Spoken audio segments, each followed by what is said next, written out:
இன்றைக்கி என்ன சமையல் பார்க்கலாம் வாங்க. வழக்கம் போல் சுட சுட சோறு தான். சுட சோறுக்கு இன்றைக்கி சுரக்காய் பஜ்ஜின்னு சொல்லுவாங்க எங்கள் அம்மா. நாங்கள் சுரக்காயில், பீக்கங்காயில், கத்திரிக்காயில் எல்லாத்துலேயும் செய்வாங்க எங்கள் அம்மா. புளி ஊற்றி கடைவாங்க இல்லையா, அது சுரக்காயை நல்லா புளி போட்டு கடைஞ்சிட வேண்டியது. நல்லா வெங்காயம் மிளகாயெல்லாம் தாளித்து போட்டுனா நல்லாயிருக்கும். அவ்வளோதான். இதுக்கு தொட்டுக்க பார்த்தீங்கன்னா வெண்டைக்காய் பொரியல், இது கூடயே பீன்ஸ் பொரியலும் பண்ணியிருக்கு.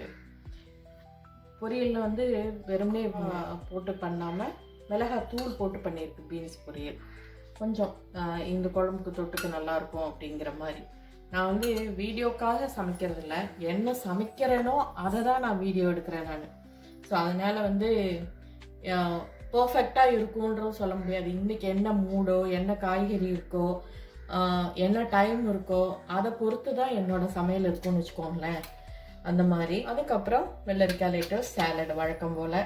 இது கூடவே ரசம் இருக்குது, தயிர் இருக்குது. இவ்வளோதான் இன்றைக்கி சமையல். இந்த வீடியோ உங்களுக்கு பிடிச்சிருந்துச்சுன்னா லைக் பண்ணுங்கள், ஷேர் பண்ணுங்கள், கமெண்ட் பண்ணுங்கள். புதுசாக பார்க்குறீங்கன்னா சப்ஸ்கிரைப் பண்ணிக்கோங்க. தேங்க்ஸ் ஃபார் வாட்சிங். பாய்.